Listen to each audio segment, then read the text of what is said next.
Imagine if my quote, "the best thing is an ideal, the right thing is a promise," was swapped with the words works and choice. So let's say like this instead. This is not, I don't have to get any information about this, just I'll say it like this. The best thing is a, the best thing is just what works. The right thing is a choice. So the latter is something that we're mostly used to hearing. We usually hear things like, "Oh, do the right thing. It's the right. You have to make the right choice." Oh, the best thing is just what works. You gotta like do what you gotta do, or to each their own. You do you, boo. Yeah, I've heard about that already from TNT and don't told a little bit meme about that. But even a little bit of a neo-Nazi, not Nazi reference as well. But so imagine that. Imagine if the best thing is just what works and the right thing is a choice. Why not the best thing is a deal, right thing is a promise? Well, wordplay is a word spell. And a lot of what comes down, I'm not going to make this short, by the way. Not today, not tonight.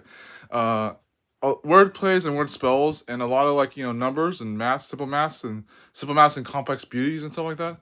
Yeah, you have a complex beauty for simple math easily. I don't want to get into that because I don't think I've ever done that before, but I probably lying myself anyways. But the reason I don't like the idea that the right thing is a choice is because it makes it look like you can make wise choices. And I do not believe in wise choices because not so much to be stubborn, not so much to be feeding into my own childhood trauma, but because it's like I think Spoonie has already sold me to a short. I actually have a video clip on this device, this iPad. I'm be doing a skit about how I would react to Witherspoon if I came back to my high school reunion. And I'm not going to actually treat Witherspoon like crap going back. I'm actually going to respect her best as I possibly can, even if I get to be Harry McKeenan in the meantime. but like having McKeenan with me in spite of Spoonie would be a little different. But because if Spoonie saw McKeenan, it would actually make a little bit of a difference, wouldn't it? Easily, to say at least. But let alone Emily Roberts and the rest of the gang. But I can usually use Facebook these days. But the right thing being a choice and the wise choices being their own fatal impermeating preparations thing. That sounds more like anime, right? Well, anime isn't unfair because life isn't unfair. No, life is unfair. Okay, whatever. So then life is a snare then. So that means that anime is unfair, which means anime is not edgy or interesting. Well, no, Tony, that's why anime is edgy and interesting. It's because it's always unfair, whereas life is fair. Where do you get your studies, Cashman? Anime isn't unfair because life is unfair. So life is unfair and anime is edgy and interesting because it's already unfair, like life is being unfair. Then why is it edgy and interesting, guys? Why is anime edgy and interesting? Think about it. Same thing with the right things and the right choices and the wise choices. Why is anime unfair and edgy? You never want to ask that question, do you? Life is fair. And so wise choices do not exist. Your convictions will lead to the right thing in the meantime.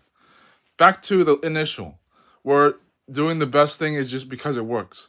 It's a little bit of a Roman paradox or Roman prejudice. Because I'm not gonna shit on the Greeks too much. I really won't. I do not like Greek philosophy. I've always been pissed off about how the Greeks take for granted and are given. This is a Christian way of seeing the Greeks, but like I do not like what the Greeks do. Like I really don't. Like we use a lot of their philosophy and their conventional grammar for describing like the English language, and it's like, guys, I'm sorry. I'm not entirely proud of what the Greeks do.